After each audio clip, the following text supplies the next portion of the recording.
Hello friends, ಇವತ್ತು ಟೇಸ್ಟಿಯಾದಂತಹ gobi fried rice ಮಾಡಿ ತೋರಿಸ್ತಾ ಇದ್ದೀನಿ. ಫಸ್ಟ್ಗೆ ನಾನು 3 ಟೇಬಲ್ ಸ್ಪೂನ್ ಮೈದಾ ಹಿಟ್ಟು ಹಾಕ್ಕೊಳ್ತಾ ಇದ್ದೀನಿ. ಹಾಗೆ 2 ಟೇಬಲ್ ಸ್ಪೂನ್ ಕಾರ್ನ್ಫ್ಲವರ್ ಹಾಕ್ಕೊಳ್ತಾ ಇದ್ದೀನಿ. 1/2 ಟೇಬಲ್ ಸ್ಪೂನ್ ಖಾರದ ಪುಡಿ, ರುಚಿಗೆ ತಕ್ಕಷ್ಟು ಉಪ್ಪು, 1/2 table spoon garam masala, 1/2 table spoon ಕೊತ್ತಂಬರಿ ಕಾಳು ಪೌಡರ್ ಅಂದರೆ ಧನಿಯಾ ಪುಡಿ, 1/2 ಟೇಬಲ್ ಸ್ಪೂನ್ ಶುಂಠಿ ಬೆಳ್ಳುಳ್ಳಿ ಪೇಸ್ಟ್, ಹಾಗೆ 1/2 table spoon Kashmiri chilli powder. ಇವೆಲ್ಲವೂ ಸ್ವಲ್ಪ ನೀರು ಹಾಕಿಬಿಟ್ಟು ಚೆನ್ನಾಗಿ ಮಿಕ್ಸ್ ಮಾಡ್ಕೋಬೇಕು. ನೋಡಿ, ಈ ರೀತಿ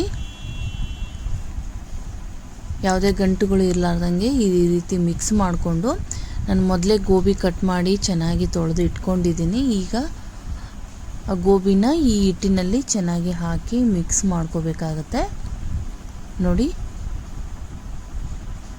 ನಿಧಾನಕ್ಕೆ ಮಿಕ್ಸ್ ಮಾಡಿಕೊಂಡು ಒಂದು 5 ನಿಮಿಷ ನೆನೆಯೋದಕ್ಕೆ ಬಿಟ್ಟರೆ ನಿಮಗೆ ಇನ್ನೂ ಚೆನ್ನಾಗಿರುತ್ತೆ ಟೇಸ್ಟು.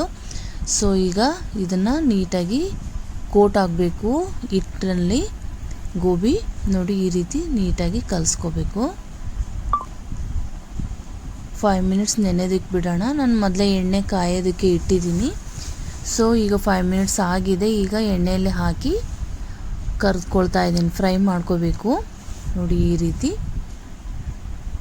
ತುಂಬ ಚೆನ್ನಾಗಿರುತ್ತೆ ಇದು. ನೀವು ಗೋಲ್ಡನ್ ಬ್ರೌನ್ ಬರೋವರೆಗೂ ಈ ರೀತಿ ಫ್ರೈ ಮಾಡ್ಕೋಬೇಕು. ನೀವು ಹೀಗೇ ತಿಂದರೆ ತುಂಬ ಚೆನ್ನಾಗಿರುತ್ತೆ. ನಾವು ಇನ್ನು ಫ್ರೈಡ್ ರೈಸಲ್ಲಿ ಇದನ್ನ ಗೋಬಿ ಹಾಕೋದ್ರಿಂದ ನಿಮಗೆ ಗೋಬಿ ಫ್ರೈಡ್ ರೈಸ್ ತುಂಬ ಟೇಸ್ಟಿಯಾಗಿರುತ್ತೆ. ಚಿಕ್ಕವರಿಂದ ದೊಡ್ಡೋರವರೆಗೂ ತುಂಬಾ ಇಷ್ಟಪಟ್ಟು ತಿಂತಾರೆ. ಖಂಡಿತವಾಗ್ಲೂ ಈ ರೆಸಿಪಿನ ಟ್ರೈ ಮಾಡಿ.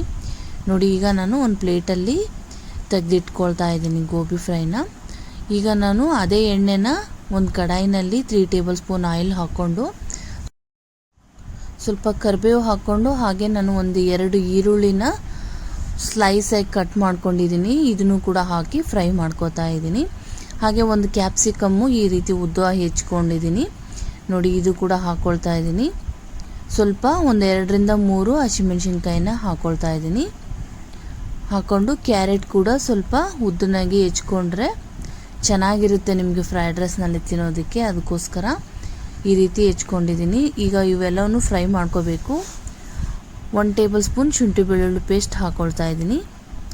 ನೋಡಿ, ರುಚಿಗೆ ತಕ್ಕಷ್ಟು ಉಪ್ಪು ಕೂಡ ಹಾಕ್ಕೊಂಡು ಚೆನ್ನಾಗಿ ಫ್ರೈ ಮಾಡ್ಕೋಬೇಕು.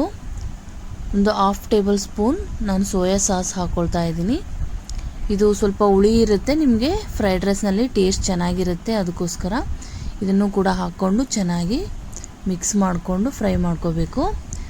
ನೋಡಿ, ಈಗ ರೈಸ್ ನಾನು ಮೊದಲೇ ಮಾಡಿಟ್ಕೊಂಡಿದ್ದೀನಿ. ಸ್ವಲ್ಪ ಉದುರಾಗಿರಬೇಕು ಫ್ರೈಡ್ ರೈಸ್ಗೆ, ಮೆತ್ತಗಿರಬಾರ್ದು ರೈಸು. ನೋಡಿ, ಈ ರೀತಿ ಇದನ್ನು ಹಾಕ್ಕೊಂಡು ಚೆನ್ನಾಗಿ ನಾವು ಮಿಕ್ಸ್ ಮಾಡ್ಕೋಬೇಕು. ಹಾಗೆ ನಾನು 1/2 ಟೇಬಲ್ ಸ್ಪೂನ್ ಕಾಳು ಮೆಣಸಿನ ಪುಡಿ, ಪೆಪ್ಪರ್ ಪೌಡರ್ ಹಾಕ್ಕೊಳ್ತಾ ಇದ್ದೀನಿ. ಚೆನ್ನಾಗಿ ಹೈ ಫ್ಲೇಮ್ ಇಟ್ಕೊಂಡು ಸ್ಟವ್ನ ನೋಡಿ ಈ ರೀತಿ ಮಿಕ್ಸ್ ಮಾಡ್ಕೋಬೇಕು. ಹಾಗೆ ನಾನು ಮೊದಲೇ ಕರೆದಿಟ್ಕೊಂಡಿರೋ ಗೋಬಿ ಫ್ರೈನ ಇದರಲ್ಲಿ ಹಾಕ್ಕೊಂಡು ಚೆನ್ನಾಗಿ ಮಿಕ್ಸ್ ಮಾಡಿಕೊಂಡ್ರೆ ಟೇಸ್ಟಿಯಾದ ಗೋಬಿ ಫ್ರೈಡ್ ರೈಸ್ ರೆಡಿಯಾಗಿದೆ. ನೋಡಿ, ಇದು ಚಿಕ್ಕವರಿಂದ ದೊಡ್ಡೋರವರೆಗೂ ತುಂಬ ಇಷ್ಟಪಟ್ಟು ತಿಂತಾರೆ. ನೀವು ಕೂಡ ಮನೇಲಿ ಟ್ರೈ ಮಾಡಿ. ಈ ವಿಡಿಯೋ ನಿಮಗೆ ಇಷ್ಟವಾಗಿದ್ದರೆ ಲೈಕ್ ಮಾಡಿ, ಸಬ್ಸ್ಕ್ರೈಬ್ ಮಾಡಿ. Thank you.